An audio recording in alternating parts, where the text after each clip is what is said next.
NFL Week 16. What's going on, football fans?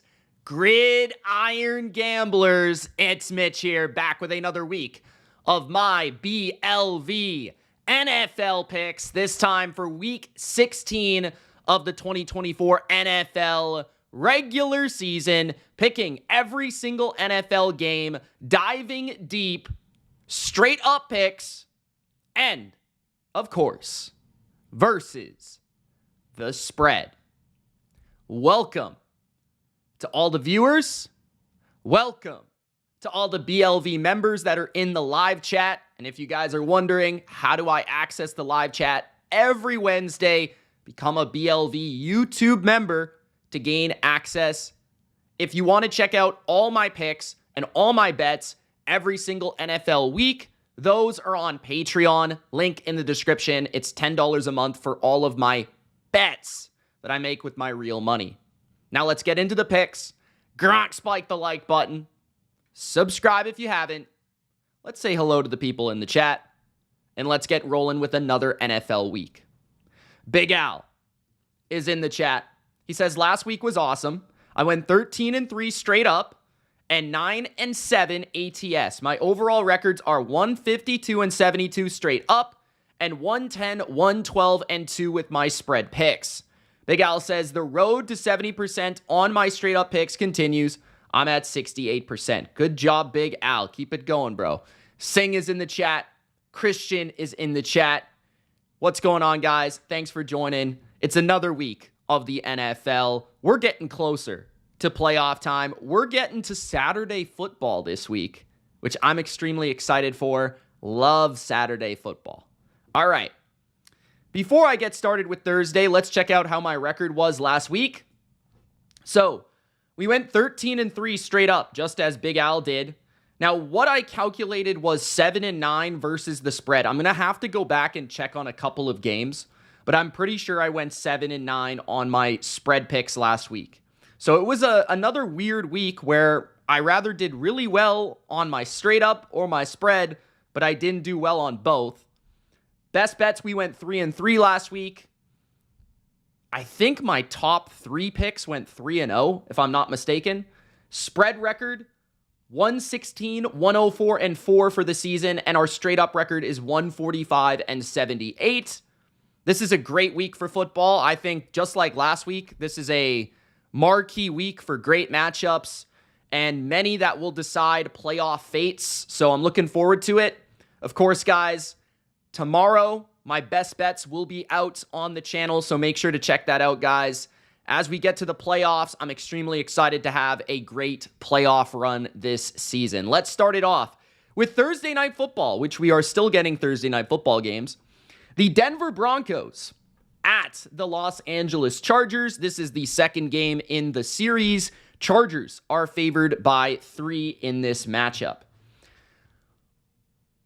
Now, typically, I would favor the team that's at home in a divisional game on a Thursday night, but I can't help but think that the Broncos have been the better team here as of late, and I can't help but think that the Chargers, the way they're playing, they're simply not going to sweep the Denver Broncos. I don't see it. Maybe I'm wrong, but my inclination and my feeling is that I need to go with the team that I feel better about right now, that I think's playing better football right now, and that's the Broncos. I think the Broncos are the better team. You know, they are the underdog, so I don't love it, but I think this will be a tight defensive game. I think both offenses will struggle to score touchdowns. I hate what I've seen from the Chargers offensively.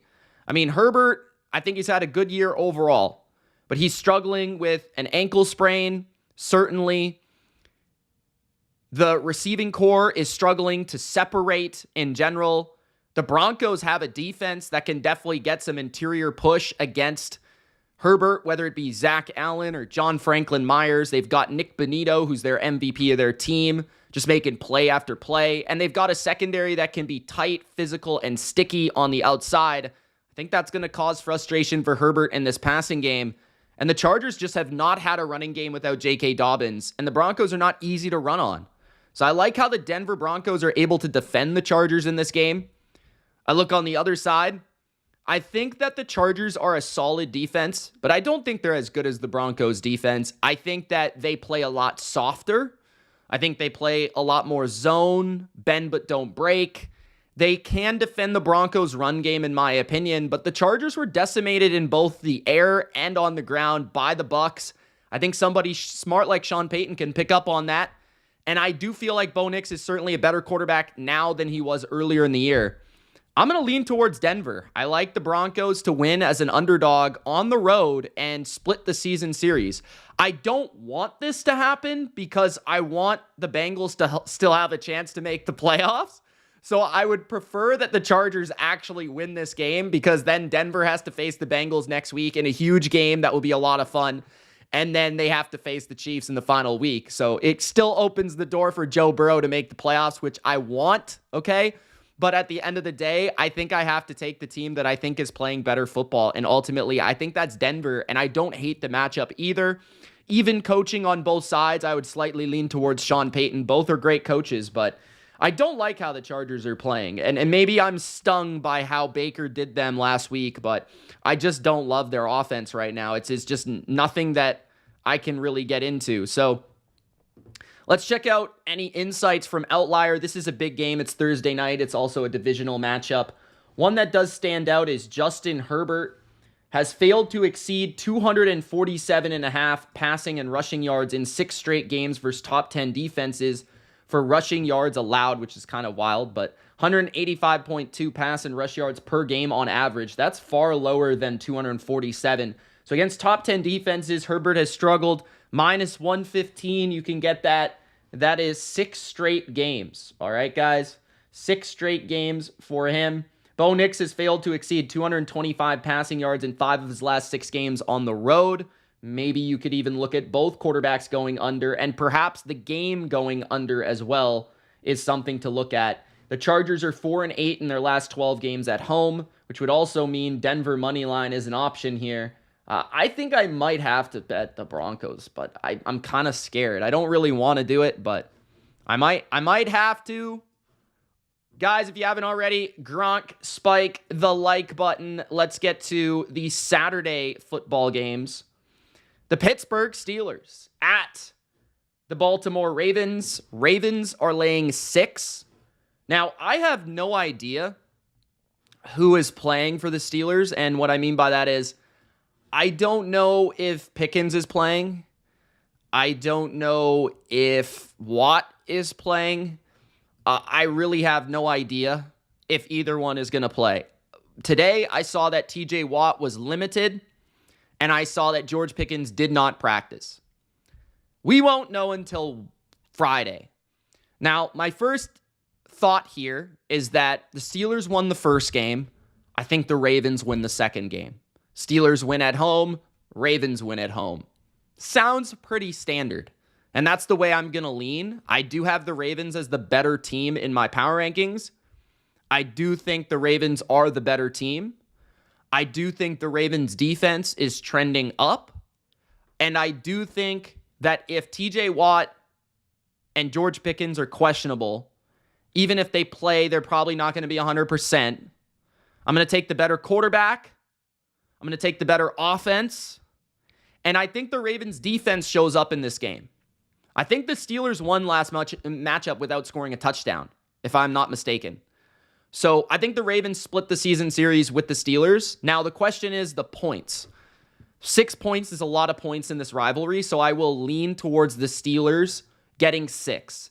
This might be a game that I just don't bet in general, but I do feel decent about the Ravens winning the game. I just don't see the Steelers being able to sweep this team this year. I saw a crazy stat. Steelers and Ravens fans, let me know. I saw this on Twitter, that Lamar has not played at home against the Steelers in a game with fans. I saw that and I was like, what? Is that real? Like, when's the last time Lamar played in Baltimore at home against the Steelers with fans in the stadium? Has that ever happened? So that's a question for you guys. Big Al says Ravens 21, Steelers 19, Baltimore wins, Pittsburgh covers. All depends on the Steelers' health. Singh says Ravens 20-13. My Ravens have to win this game. I also agree that that's a big factor. Like, the Steelers can win this game and secure the division, but the Ravens can win this game and perhaps put this division crown in jeopardy. Christian likes his Steelers, of course, in the chat. Not biased at all on that one. Yeah, let me know who you guys got winning that game. I'm going to go Ravens to win, Steelers to cover, something like 23-17 or 20, somewhere in that range. So it might land on the number, to be honest, but I think it's going to be right in that range. Let's check out, this is another big game, so we're going to get Outlier in the action here as well. I'm having problems with my mouse. I don't really know why. It's really annoying, but we're going to look at this. The over has hit in 8 of the Ravens' last 10 games as a favorite. The total is sitting at 45.5. That's pretty interesting to me. Lamar has exceeded 281.5 pass and rush yards in 8 of his last 10 games. I would probably not lean towards Lamar covering that this week just because he tends to struggle against the Steelers. And I do expect this to be more defensive than offensive. What else? Najee has exceeded 11.5 receiving yards in 5 straight games versus bottom 10 defenses for receiving yards allowed. That's a really interesting one. That's -110. Justin Tucker has failed to exceed 1.5 made field goals in 4 of his last 5 games because he's missing so many kicks. I don't know if I could necessarily count on him continuing to miss kicks, though. This feels like a field goal fest. The Steelers are 7-2 against the spread in their last 9 games, so that supports our claim that the Steelers will cover. Okay, let's move on to the next matchup on Saturday. That is the Houston Texans at the Kansas City Chiefs. This game opened with the thought that Mahomes might not play. The Texans were favored because they thought Carson Wentz might play, but in fact, it's probably going to be Mahomes, and if you know anything about Patrick Mahomes, he is a drama queen. He likes to have a late season injury that's not really that big of a deal and showcase it like he's Ben Roethlisberger in 2008. So he's definitely going to play it up, but I don't think it's much of a concern. So I'm acting like Patrick Mahomes is 100% for this game. The game is in Arrowhead. It's a big game. It's a primetime game in that sense that it's on a Saturday. And this is a really good game. I think this is a great matchup for both sides. I think this will be a defensive game. On the surface, I would lean towards the under. I think it's 41, but I don't know the total off the top of my head. I like both of the defenses here. First of all, the Texans offensively have just struggled generally all season to protect CJ Stroud.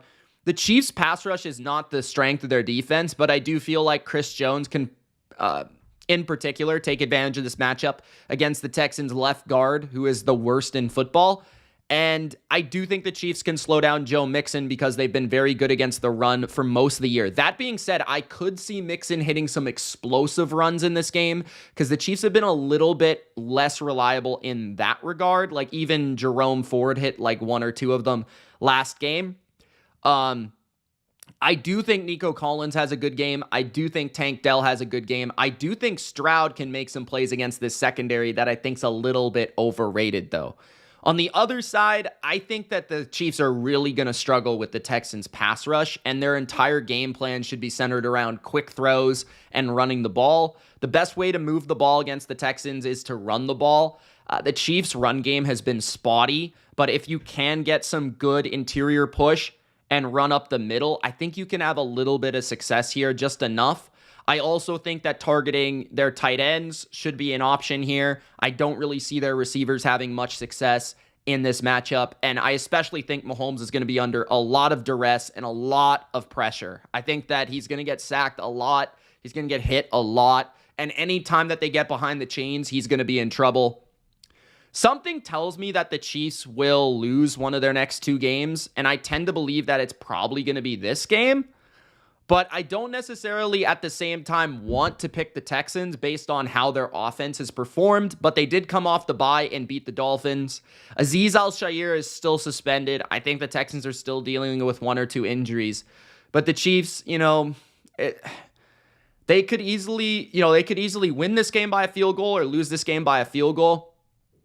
I could even see this game being a game where the Chiefs win, but the Texans cover in like a 17-16 type of weird low-scoring score where there's a middle perhaps in this game.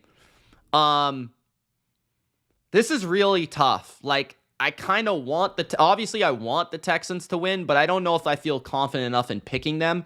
But I've always talked about how I like the Texans in this matchup entering the season. So it's a difficult one because if the Texans were just playing a little bit better on offense, I would definitely pick them. So it's really tough, man. I'm gonna go Texans because I don't think the Chiefs are gonna win all the games remaining on their schedule. So I'm gonna pick the Texans.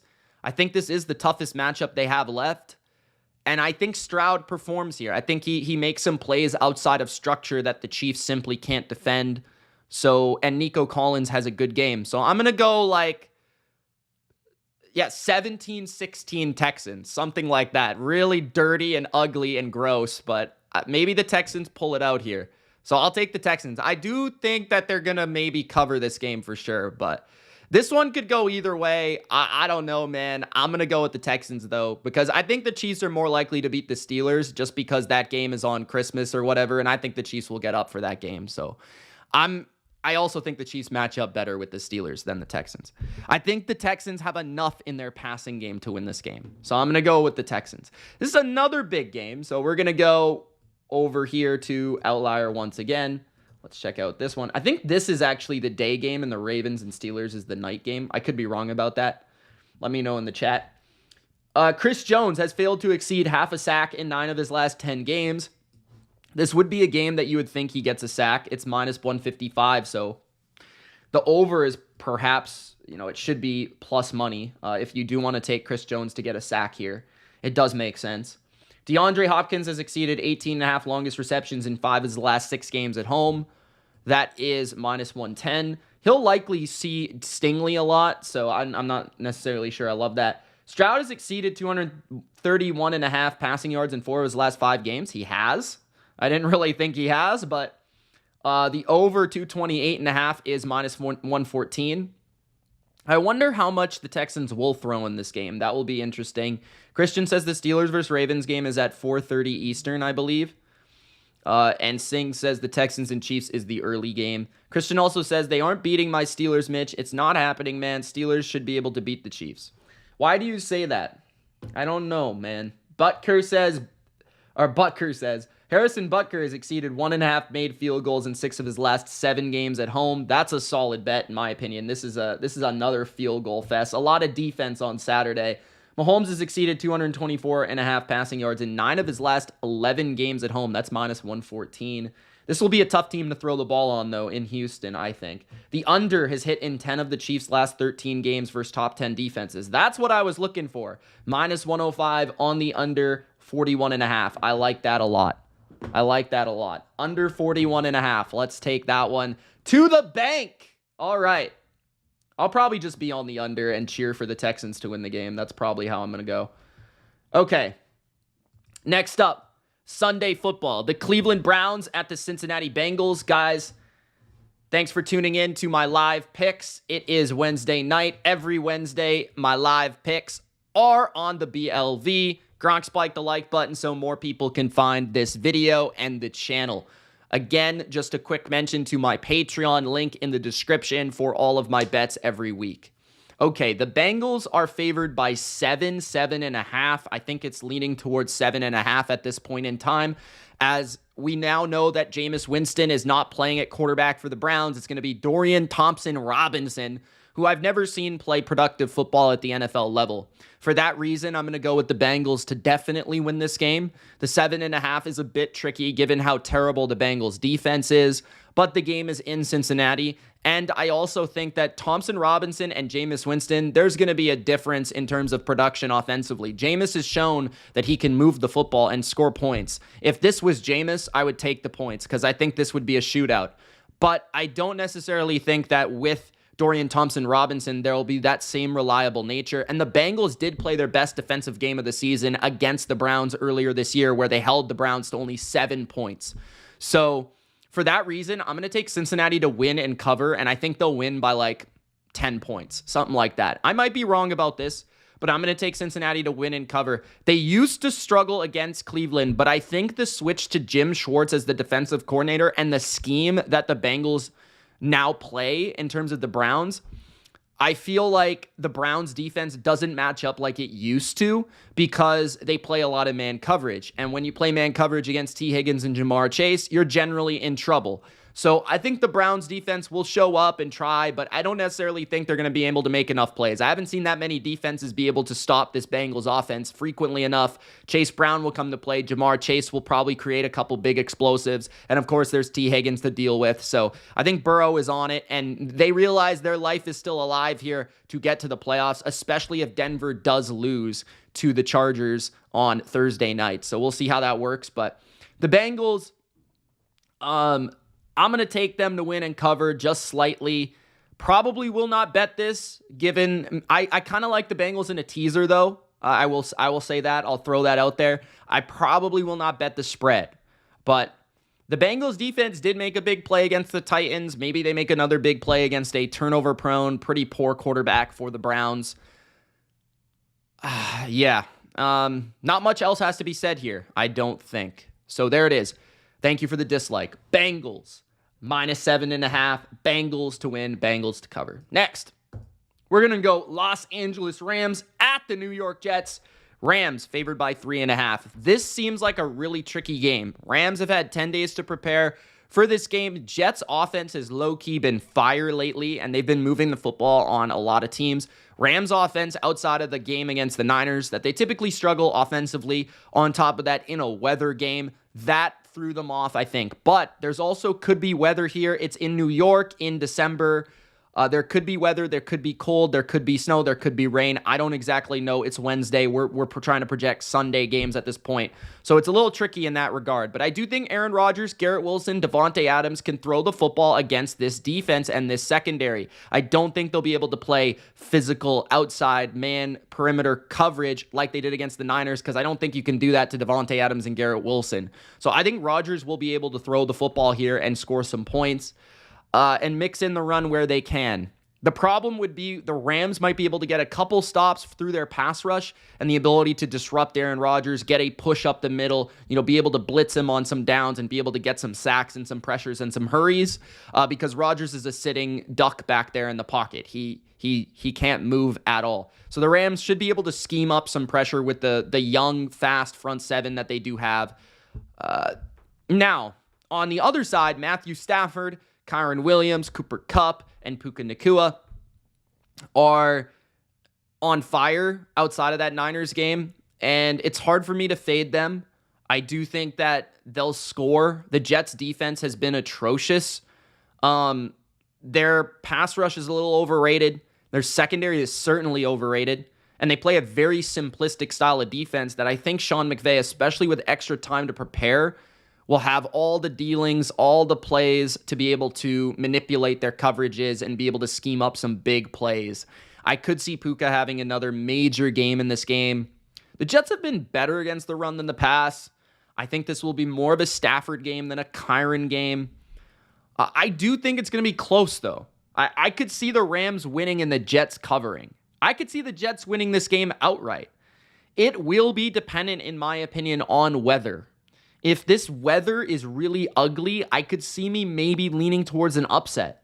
But if this ugly is fair enough for the Rams to come in there, I think they win. I do think the Rams are the better team. I do think the Rams have the better quarterback. I do think the Rams are the better offense overall. I do think the Rams have the better coach. And because of that, I'm going to take the Rams, despite the awkward spot. But I am not confident about it. I would not bet on the Rams this week. I would be very conservative about this game. I'm going to go Rams to win. Rams to cover. The cover is tough, bro. The cover is tough. We're going to go Rams to cover. 28-24. How about that? 28-24. Rams win. Rams cover. The weather might change it, though. You never know. Okay, next game. Guys, if you haven't already, we got 46 people in the chat, only 15 likes. Let's get those likes up. Gronk spiked the like button. Big Al says, this is a classic stay away game. Bengals 31-14, says Big Al. Christian likes his Steelers against the Chiefs. Looking forward to that game next week. It's next week, right? Singh says, upset alert, Jets 28-24. Rodgers owns Stafford. All right, the New York Giants at the Atlanta Falcons. Atlanta is favored by 8.5, and there's a major play in this game. Michael Penix has been named the starter of the Atlanta Falcons. No longer is it Kirk Cousins, it is Michael Penix. So Penix, a rookie that we've never seen play at the NFL level, is going to be starting for the Falcons. For that very fact, I probably can't bet this game. I just can't. I don't know what Penix is going to look like. I don't know how he's going to play. As a college quarterback, I thought he was a good prospect, a fine prospect. I didn't love him like some others. That is kind of my first thought. Good from the pocket, a little bit overrated as an athlete, in my opinion. He ran and tested well, but he isn't exactly a functional NFL athlete. Like, he doesn't really use his athleticism in the game, so to speak. But he has a strong arm, and he'll definitely open up the Falcons' deep passing game. I do definitely feel like his feel for the game, his control at the line of scrimmage, and his overall timing will be a lot different than Kirk Cousins, and it will probably be much worse just because he's not the veteran that Kirk Cousins is, doesn't have that feel for the NFL game. But his athleticism and his functionality in terms of arm strength is going to bring something of explosion to this offense that maybe Cousins didn't, because Cousins is shot in the arm.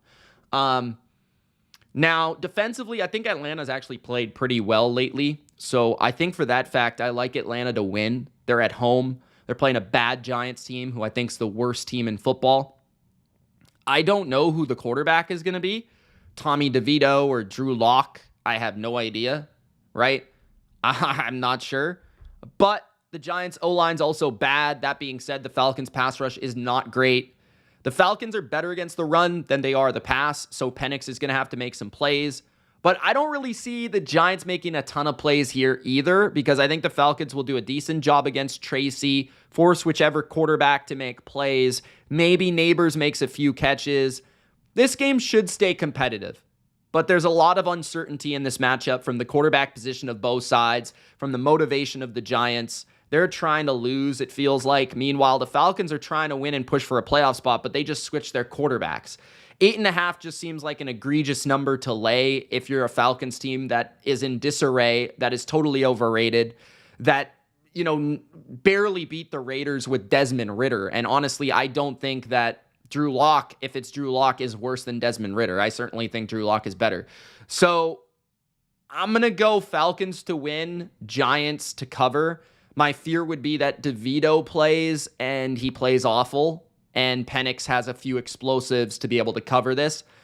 But are the Falcons deserving of laying 8.5 against any team in the league? That's pretty much the question here. And in my opinion, that answer is no. So I'm going to take the points with the Giants, but I'll take the Falcons to win this game. Another kind of meh football game. Next up, we've got the Tennessee Titans at the Indianapolis Colts. Colts are favored by 3.5. This is also a really tricky game. Will Levis is sitting on the bench. Mason Rudolph is going to be the starter. What I like about that is that I think the Titans offense gets a boost there. I think the Titans efficiency offensively gets a boost. Their ability to hold time of possession gets a boost to complement the strength of their defense. I think that Tony Pollard will be able to run the ball on the Colts because the Colts have not been good against the run all year. I think that Calvin Ridley gets a boost because Rudolph has, really targeted him heavily, and he could have a good game here. Okonkwo has been a bit better with Rudolph. Like, the entire offense just has more rhyme, more reason, more consistency. It doesn't have as much explosion in either direction, right? The pick sixes are less, for sure, but also the big throws down the field are less. But it's more of a dink and dunk functional offense in Tennessee. And I think Rudolph also does a better job of just avoiding sacks in general. But I do feel like the Colts should still overwhelm the Titans in terms of the pass protection department, because the Colts pass rush is the strength of their defense, and the Titans O-line is not very good. And Rudolph is not Lamar Jackson. He's not avoiding that many sacks in this game, okay? On the other side, I do think that the Titans can do a good job against Jonathan Taylor, but I'm not so sure they'll do a good job against Anthony Richardson. When I've watched the Titans against mobile quarterbacks this year, Malik Willis and the Packers, who's a similar level quarterback to Anthony Richardson, and also lately Jaden Daniels, those teams that ran zone read and quarterback option and quarterback run game gave Tennessee's defense a ton of issues. And this has been a very good defense this year, but they have had no preparation for that game script. So if the Colts do run the ball with Anthony Richardson, I think they're going to have success. Richardson, though, is an absolute piece of garbage when it comes to throwing the ball, so it's very unreliable for me to actually maybe place money on the Colts because of Anthony Richardson. But I do actually lean towards the Colts at home to win and to cover. I think this could be a little bit more higher scoring than people expect, because I think Rudolph gives the Titans a boost. I think the Titans defense has been regressing, and I think Richardson will give them problems with his legs. So I think that this is a little bit higher scoring, but I'm going to go Colts to win, Colts to cover, Colts get the win at home. There's more to play for here for Indianapolis. It just makes too much sense here. I get the intrigue of, fading the non-Will Levis Titan, or going with the non-Will Levis Titans, because you think they get a little bit of boost at quarterback, but I'm not willing to go that far. The Colts also have the better coach. Big Al says Titans 24-14. The Titans win and cover. Wow, okay.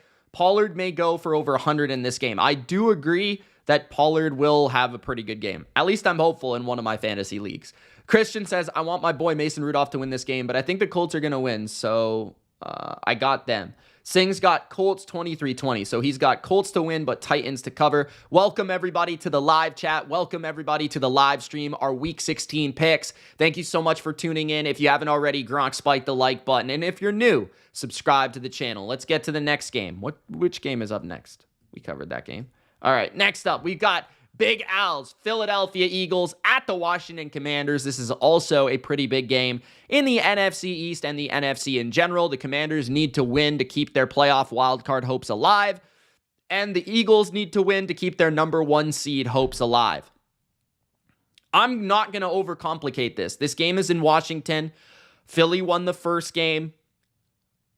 And for that reason, people may say, Washington might get the split. It's entirely possible, but I'm going to pick the better team. I'm going to go with the Eagles. I thought that the first game, it was clear, it was evident. The Eagles are the better team. The Eagles are going to dominate the line of scrimmage on both fronts, offensive and defensive lines.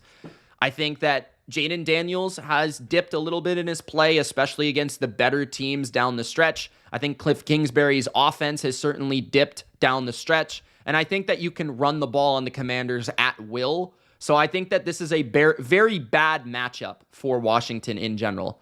I don't think Washington, maybe they can pull this off because the Eagles might be overlooking them. They might not really be too interested in terms of this game because they kind of already have the division wrapped up. There's a couple banged up guys on their team. Maybe they're trying to get a little healthier. Maybe they don't go all out and win this game. That could be an argument. But I just don't like this matchup. I think the Eagles have a fast front seven that can corral Jaden Daniels. I think they've got good corners on the outside that will suffocate this receiving core. And I think it's going to be hard for the Commanders to move the ball frequently. On the other side, I just think Saquon's going to get what he wants. He's probably going to have a bounce back performance after a kind of a below average, below par game against the Steelers.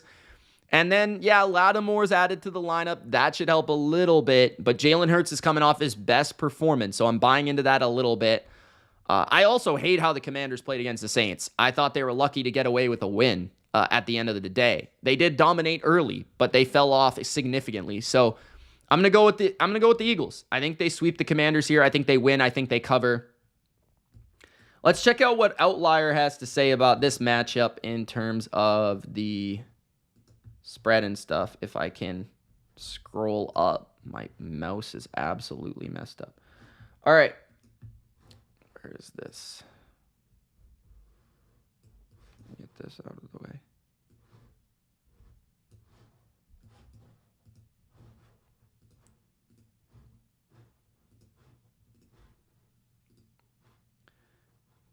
Big Al has got the Eagles 31, Commanders 20. Philly wins and covers. The division is ours. Fly, Eagles, fly.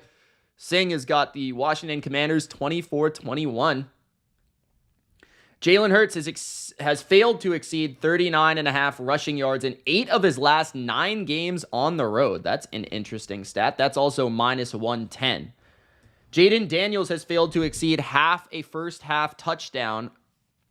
Half a first half touchdown. That is an interesting word salad. In 10 of his last 11 games. Under half a touchdown. What else we got here? Anything interesting? Commanders are... Oh, I missed that. The Eagles are 5-0 against the spread in their last 5 games on the road, guys. The over is hit in 15 of the Commanders' last 22 games. Maybe the over and the Eagles. Is that a play for us? Perhaps it's a play for us. Thinking about it. All right. Cool. I like that. I like that information. Okay. Now let's go to... What's the game that's next? The Detroit Lions at the Bears. Lions favored by 6.5 on the road at the Bears. Now, typically, I would pick the Bears to cover here, but I'm not sold because I think the Bears are really, really bad. I think Caleb Williams is really, really bad. The Bears have been a better team at home this year. The Bears typically play the Lions really well, and that's what's kind of not allowing me to pick one side or the other. I do think the Lions will win. I don't think they'll lose 2 in a row. I think they'll bounce back. I think they'll play with energy. I think they'll play with fire. I think Dan Campbell will have the boys motivated. But I do also know that the Bears have played the Lions tight the last couple of years. Now, Matt Eberflus was fired the last time these teams played. But I also remember that first half where the Lions completely dominated the Bears, specifically on defense. And I do remember that first half being a game that it should have been over at halftime. And the Bears were able to kind of come back. And we saw something similar last week where the Vikings in the first game utterly dominated Chicago in the first half. And that game should have been over. The Bears came back. They made an overtime game. It was close in the end, right? And then the second matchup, the Vikings had them at home, and they destroyed them. The Lions have a lot of injuries on defense. And I think a lot of people are looking into that, as they should. But I don't know if the Bears can necessarily take advantage to the fullest extent. I don't really know, man. I think that the Bears have offensive line issues, protection issues. Caleb holds on the ball too long. I think the Lions will be able to get pressure. They'll be able to get sacks. I do think the Bears receiving corps should be able to make plays, though, against a Lions secondary that will be without Carlton Davis now. And they're very limited at corner. So there's a lot of things pulling me both ways. If this game is kind of ugly weather, I would tend to lean towards Chicago to cover because Jared Goff is not good outdoors in that type of environment. But that being said, I also think the Lions should be able to lean on the run game. Gibbs, Reynolds, this Lions attack. No more Montgomery, but I still think they run the ball well against Chicago, who can't stop the run. So my pick is going to be Lions to win and Lions to cover. But I could see this game being close. I could see it. First game was close. They have played close recently, but I feel like the Lions will show up here. I feel like the Lions will win. I feel like they'll be able to control the game with their offense, and they'll get enough stops with their defense to be able to pull this one out and win by at least a touchdown. At 6.5, I lean towards Detroit because I think they can win by 7, and I still cover. So I'll take the Lions here in this game, both ways. Next up, we've got the Arizona Cardinals at the Carolina Panthers. This is a weird number of 5 at Carolina, not a typical number.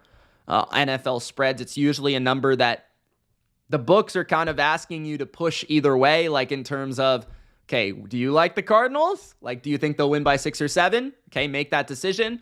Or do you like the Panthers as an underdog? And they're kind of laying a number that's kind of tricky in the middle. 5's not a usual number that, that they'll put out there. So Arizona, I think they're the better team. I was not overly impressed with them against the Patriots. I thought that game was a lot closer than the score. And really, it was the ineptitude of the Patriots for the game not to sway towards New England. Carolina is also very inept, though, especially defensively. And I think what we've kind of learned with the Cardinals is that if you can run the ball, Arizona, you win. And that's kind of been the trend. And I think against Carolina, you can win this game because you can run the ball. James Conner should have a massive game in this game, and Kyler could also have a massive game. Carolina's defense is extremely flawed. They're very bad against tight ends, and they're very bad against the run. And the strength of Arizona's offense typically has been their run game and Trey McBride. So for that fact, I'm not going to overcomplicate this. I'm going to take the Cardinals to win and cover. I could see a world where Carolina covers, where Bryce Young has a bounce back. They're at home. They're playing an Arizona defense that is creative but not overly talented. But they have lost, a lot of playmakers. They don't have a lot of guys to really rely on. It's Adam Thielen, it's Jalen Coker, and it's Chuba Hubbard. There's not a lot there. And I could also see Arizona kind of bringing some pretty interesting looks at Bryce Young, because they are a pretty creative defense. They do usually do a solid job against the run. Recently, they've been a little bit weaker, so I could see Hubbard having a pretty good game here and a bounce back. But I think Arizona is able to replicate some of Dallas's game plan because they do have a very athletic kind of second level of their defense, and I think they'll be able to replicate some of the damage that the Cowboys were able to do defensively. So I'm going to lean towards Arizona to win and to cover. The cover is not certain, but I do really think that Arizona bounces back, but they get another win here just because I think their offense should be in rhythm.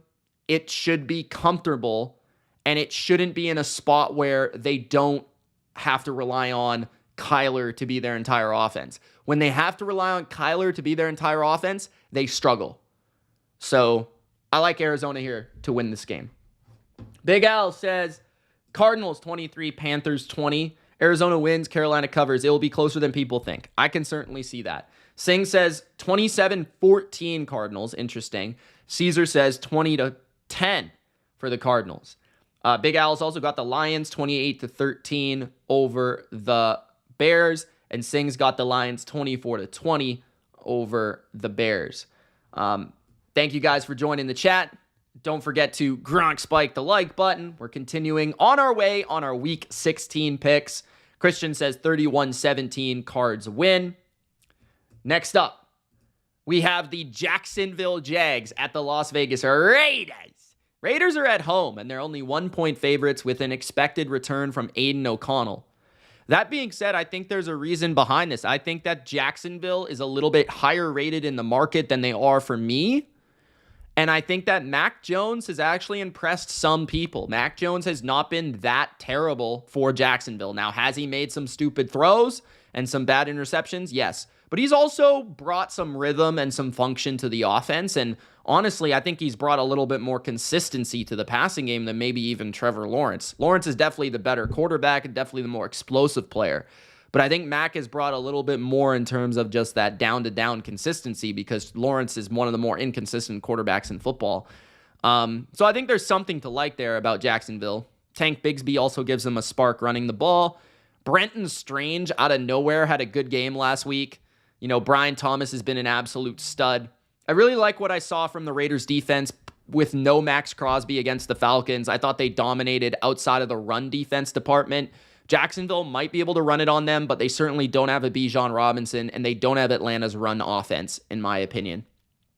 I do think the Raiders are a much better team when they have Aiden O'Connell. I definitely feel that way.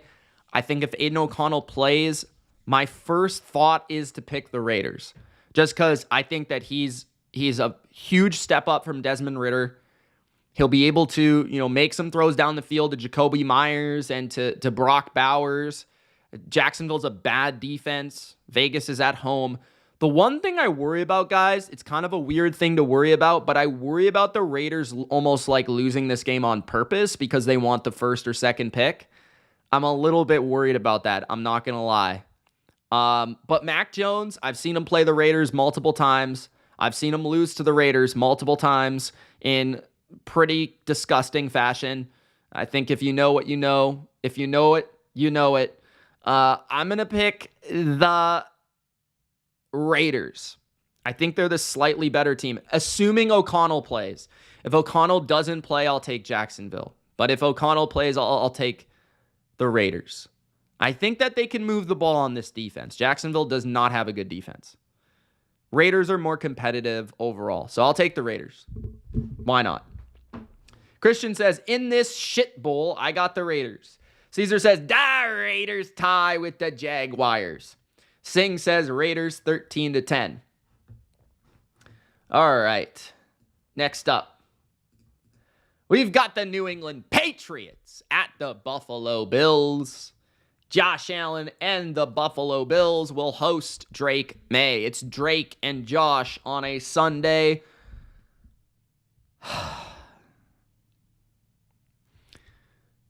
I am going to be a homer. I'm going to take the Patriots to cover, but we're going to lose. Now, here's the thing. I don't know how hard the Bills are going to play. I kind of have a suspicion that the Bills are not really going to try that hard. I think they're going to run the ball a lot. They're going to try to control the game through their running game. They're going to try to out-physical New England. They're going to try to bully them around. They're going to try to have time of possession, and they're just going to try to get out of this game healthy. I could also see a world where they try to rest a lot of their defenders. They try to rest a lot of their players that need rest, and perhaps that opens the door for New England's offense to move the ball a bit better than people expect. But I would also say that this game could be pretty ugly in terms of weather and environment. It could be rather cold or snowy. So there could be a world where Drake has a good game. Let's say if the Bills continue to just refuse to play their safeties or their corners. This could be a game where, the Bills get ahead and then the Patriots kind of like move the ball in the second, third, fourth quarter, and it's kind of getting a little competitive, but the Bills are never in jeopardy of winning. So 14 points is a lot of points. So I think it's going to be like 30 to 20. 31-20, 34-20, 34-21, something like that, in that range. But I think the Bills are going to try to dominate the Patriots. The one thing I worry about when it comes to the spread would be the Bills' momentum at home and the Bills' ability to just to be able to go down the hill like a snowball. It's just going to snowball on the Patriots. That could happen, but that's more so a Bills team that has a point to prove. Right now, they have nothing really to prove other than just win. They just beat the Lions. They're coming off a highly emotional win. Everyone's talking about Josh Allen as MVP. There's not really a point here for the Bills to put up 50 points. So I think the Patriots cover this game and the Bills win the game. That's what I'm going to go with. Christian says, hey, Mitch, remember when the Pats snuck one on the Bills last year? Maybe the Pats can sneak one on the Bills this year. I don't see it happening, bro. The Bills were a very flawed team last year. I don't really see that happening this year. It could happen. Anything can happen in the NFL. I just don't see the Bills losing this game. I do think there's a world where it's competitive, but I don't think that the Bills lose. Buffalo wins. New England covers. 14 is way too many points, says Big Al. Singh also's got Bills 30-17. All right. So, yeah, pretty simple there. We're going to go Bills to win, Pats to cover. Next up, we've got the 49ers at the Miami Dolphins. Miami Dolphins. Shout out to 70-plus people in the chat. If you haven't already, Gronk spike the like button. That's how more people find this video. And if you're new, subscribe to the channel for weekly NFL picks. Miami is -1.5 at home. Tyreek Hill tweeted earlier today, Coach, it's time for me to go. I don't know what that means, but I think it means something. The Niners have extra time to prepare. This game is weirdly an East Coast game that is being played at 4:25 Eastern time. This is a Shanahan-McDaniel Bowl. I think there's actually legitimate threat that McDaniel gets fired at the end of this season, depending on how it wraps up. I think a lot of people are growing sick of his shtick, including myself. I actually do like the matchup for the Niners in this game, and I realize that I've been very wrong about the Niners for a lot of the year, including last week.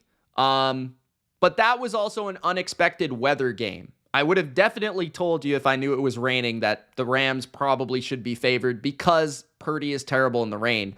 But this game's in Miami, so it's outdoors and it's in the sun. I like the Niners just because I think they've got the better defensive matchup. I think with Jalen Waddle being out, very likely. The Dolphins don't have a lot besides quick throws. Their run game is really bad. And other than like Jonnu Smith catching a screen and Tyreek Hill, there's just not a lot to Miami's offense without Jalen Waddle. I don't think they run the ball that well against San Francisco because Kyle knows McDaniel so well and he knows that system so well because it's his. So I think he'll have a good feel for how to stop it. And then I feel like there's a little bit of motivation from Kyle's perspective because of that. And then I also think that with Dre Greenlaw potentially playing again and Hufanga playing, they've got that speed in the middle of the field, Fred Warner, to be able to like tackle and corral those screens, very much like the Texans defense. And the Miami Dolphins also have problems with their offensive line. So Nick Bosa and Leonard Floyd and this defensive front played really well against the Rams, right? They shut down the Rams for 90% of that game. And then Devondre Campbell quit on his team. So I think there'll also be an effort from the Niners from that sense of like, we're not quitting on our coach. We're not quitting on this season. Like, yeah, we're out of the playoffs, but like a guy just quit in the middle of the game. We're going to show up. We're going to play hard. Becca's also going to this game. So I think that also gives a nudge towards the Niners because she just seems to be very fortunate and lucky. On the other side, the Dolphins defense, their pass rush, is not bad. I think Chop Robinson has played really well. Calais Campbell might actually get released. Like there's some weird things going on with Miami, man. Like Tyreek Hill's trying to get traded in the late season portion. The trade deadline has passed Tyreek. Calais Campbell might get cut because they're not going to make the playoffs. Like, what is that? I've never even heard of that before. And I think the Dolphins typically also play a lot of zone. And we've seen the Niners are really bad against man, but they're good against zone. And Purdy plays good against zone. So I like the matchup for the Niners is kind of what I'm saying. That being said, it is in Miami. Miami plays a lot better against teams that are not winning teams. The Niners are not a winning team this year. And Miami is a lot better in games that are kind of meaningless. So take that for what it's worth. If Miami does change their thought on defense of doing, maybe being a little bit more press coverage, man coverage oriented, that could change the perspective on this game. That could allow Miami to maybe be a bit better here in terms of their defense. But I like the Niners. I think they're going to win. So I'm going to go Niners in like a 24-20 game, something like that. Caesar says, I think Shanahan outcoaches Mike McDaniel. Out cockroaches, he says. Big Al says, I'll have to say the Niners 24-17. San Francisco wins and covers. This is one of those prepare for the worst, hope for the best type of games. Christian says, low-key, I got the Niners 26-16. Caesar's got Bills 26-13. 69ers win 22-21. All right. A lot of you guys in the chat on the Niners as well. Dolphins favored, though. Kind of an awkward game to think about because I don't think either game, the game doesn't really matter for a lot of teams. So you know what? We spent enough time, I think, on that game. I was going to go to OUTLIER there, but we're good. We're good. My nose is so itchy right now. Holy smokes. All right. The Minnesota Vikings at the Seattle Seahawks. Minnesota, -3 on the road at Seattle. This is a really good game, in my opinion. I do expect Geno Smith to play. I really like the matchup for the defenses. I may have to bet the under. I don't even know what the total is, but I may have to bet the under in this game. I do kind of like the under here between these two teams because I like the defensive. I like how they match up. So Minnesota is -3 right now. I don't know if that will be the spread come Sunday. I don't know if Seattle is going to have Geno or not. But let me dive into this. So I think this is a better matchup for Seattle defensively than it was against Green Bay. And the reason for that is Green Bay's O-line is a lot better than Minnesota's, and Green Bay can run the ball a lot better than Minnesota. I think Seattle will be prepared for the Vikings running game. I don't think the Vikings will be able to run the ball that well. And I think that will allow them to put Sam Darnold into some drop back pass scenarios where Mike McDaniel can feast. I also am intrigued by the perimeter matchups of Addison and Witherspoon, Woolen and Jefferson. The Vikings do definitely have the better offense here, which is, I think, reason why they're favored. Seattle has also been terrible at home this year. We've been over that. And the NFC North against non-NFC North teams, especially these top three teams, have been utterly dominant. I also think that Brian Flores' defense will be able to stop the Seahawks from running the ball. They're excellent at running run defense. And I do think a lot of this is going to be on Geno Smith and those receivers. That being said, Geno is really good against the zone blitz. I usually think he's very good against the zone blitz because he has a very good feel of where to go hot with the football. Especially JSN will get a lot of work in this game, I would suspect. I'd like to see more involvement from DK Metcalf. I do think Seattle's receivers have matchups on the outside. So I think if Seattle leans into a pass-heavy script, I think they can have success a little bit through the air. But Seattle really struggles in the red zone. Vikings are very good in the red zone defense. I think this is going to be a low-scoring game. But for some reason, I want to lean towards Seattle. I don't think they're going to get swept by both the Vikings and the Packers. I don't think Seattle is a great team. Don't get me wrong. I think they're fairly average. But I think Minnesota, this is a game that I don't think they win. I think they lose this game in a defensive game. I think it's going to be like 21-20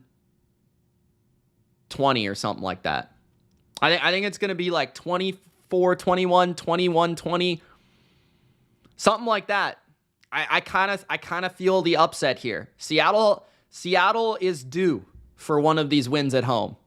I think some of my buddies are actually going to this game. My buddy Jack is a huge Vikings fan, so he'll be disappointed to hear that. But I kind of like how Seattle matches up with Minnesota, and I think they win this game. And I think that after a down game against the Packers, they bounce back. Everyone's going to be off Seattle. I think they come back here. So that's my lean. I could certainly see Minnesota winning because they're the better team. They're the better team. They're the better offense. They're overall the more coached, more refined football team. But it does feel like they have not lost enough games. Like they're going to lose here. So I'm going to go Seattle. But you guys let me know what you think in this one. That's going to be like my upset pick of the week. It's going to be Seattle. Assuming Geno plays. If Sam Howell plays, there's no way that I'm picking Seattle, okay? But assuming Geno can play, I am picking Seattle. That is the asterisk. All right. The under has hit in 12 of the Vikings' last 17 games as a favorite. Interesting. That would also tend to lean towards what we think about this game. 43.5 is the total. I like the under. Seahawks are 2-5 against the spread in their last 7 games versus top 10 scoring defenses. That does not help us with Seattle. Seahawks are 6-3 in their last 9 games versus top 10 scoring defenses. Okay, interesting. Money line for Seattle. That's pretty interesting. Aaron Jones has exceeded half a touchdown in 4 of his last 5 games, and you can get that at -120. That's not bad. So Aaron Jones has scored a touchdown. Aaron Jones has exceeded 69.5 rushing yards in 8 of his last 10 road games. I don't really love him to do that this game, though. I think he's going to struggle a little bit in this one. Darnold has failed to exceed 252 passing yards in 8 of his last 10 road games. Interesting. Okay. Christian's got Vikings winning 26-24. Caesar's got Vikings win 24-17.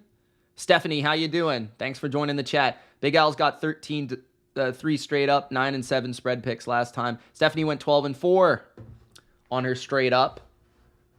Okay, let's get back to the remainder of the games. So we were here. We got 2 games remaining. Sunday Night Football, Tampa Bay at the Cowboys. This is the first game that jumped out on me in terms of, spreads. This is the first game where I was like, I might have to bet that. And I'm talking about Tampa -4 at Dallas. First of all, I don't hate Todd Bowles against Mike McCarthy. I actually went to one of those games. I think it was the opener in 2022, and the Bucs demolished them on a Sunday night, so to speak. It was the defensive game.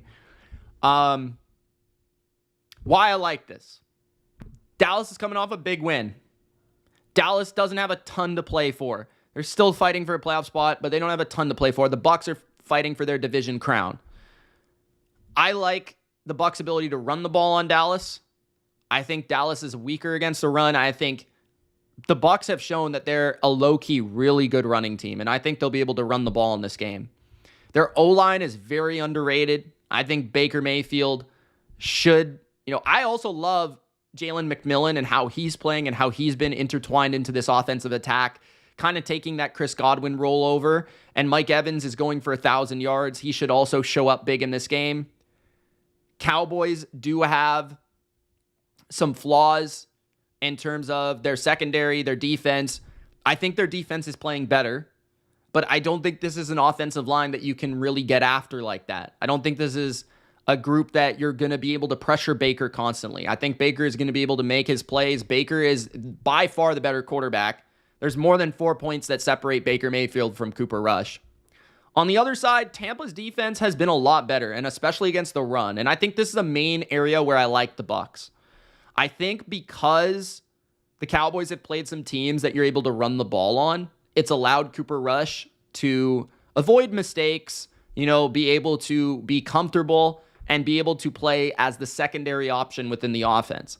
But against Tampa, I don't think they're going to be able to run the ball on Tampa that well. So I think that's going to put Cooper Rush into more situations where he has to carry the offense and he has to throw and he has to be in third downs and he has to make those plays. And I think that Todd Bowles will blitz him and they'll get after him. And I think they'll force mistakes, sacks. They'll also just get stops on third down against Cooper Rush. So that is kind of the biggest area. Yes, I think the Bucs move the ball on pretty much everybody. They score on pretty much everybody. They've maybe struggled like twice all year. That's the Broncos game and the Niners game I can think of from an offensive perspective. But other than that, they have moved the ball on everybody. They have scored on everybody. They just put a 40 on the best defense in terms of points allowed last week. And I think their defense is trending up. So I'm going to take the Bucs in a primetime spot to show up big. Baker, Evans, and the boys. Give me the Bucs to win and the Bucs to cover. Big Al's got Baker. Baker, the commercial maker, will eliminate them boys. Christian says Cowboys are definitely getting manhandled by the Bucs. And Caesar says 35-0 binoculars. Cowboys fall back down to earth. And Big Al's got 31-17 for the Bucs over the Cowboys. Sing's got 34-14 for the Bucs. I don't know who's disliking the video, but you're a dickhead, bro. Thanks for the dislike. Thanks for watching. Mike Penix, not going to say the actual word, is going to be so good for the Falcons. All right. Let's get to Monday Night Football. If I can close this damn... Okay, there we go. Monday Night Football. Saints at the Packers. I'm going to keep this short and sweet.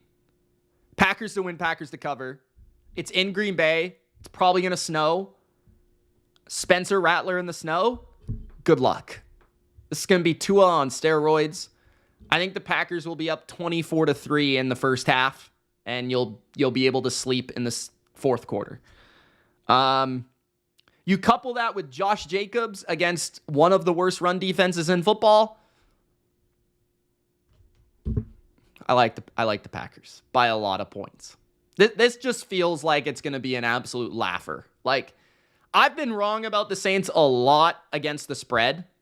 Not generally about how good of a team they are. They're not a very good team. I was right about that. But against the spread, I've had my troubles. Like last week, I thought the Commanders were going to run away with that game, and they really should have. But the Commanders are nowhere near as good as the Packers. Not nearly as big of an advantage going to New Orleans in the Dome, where the Saints have been pretty feisty and pretty frisky. The Packers in Green Bay in the snow, totally different world for a Dome team. So give me the Packers to win and cover and win big. I would love a 13.5. This might even be a rare, tease it. Tease a huge number. That might not even be a bad idea. But, yeah, I think the Packers are going to wreck them. So, Big Al's got lock of the week. Packers 38, Saints 13. Green Bay wins and covers easily. Caesar's got 31-17. Packers win short and sweet like Sabrina Carpenter. And Big Al's got what up, Ben? Ben in the rare picks chat. What's up, Ben? Kadarius Toney disliked the video. He probably did. He's just mad that he's replaced by Xavier Worthy. There it is, guys. 14.5 Packers. Those are my picks for week 16. Not that many dogs that I'm picking outright. Maybe a couple, right? But not too many. I think there's going to be some great games this week. Saturday, I'm really looking forward to Texans, Chiefs, and Ravens versus Steelers. I think both those games could go either way. I feel more confident about the Ravens beating the Steelers. Thursday is going to be great. Denver and LA. I think it will probably be a bit boring from a defensive perspective, but I think it will be a really interesting game. The Sunday slate isn't great, but there's a couple of gems on there like Seattle, Minnesota. And, of course, everyone will get to watch the Bills shellacking the Patriots. So there it is, guys. Appreciate you watching. Gronk, spike the like button, subscribe, Patreon for all of my bets every week, $10 a month. Link in the description. Become a member to access the live chat every single Wednesday night. Deuces, guys. Have fun.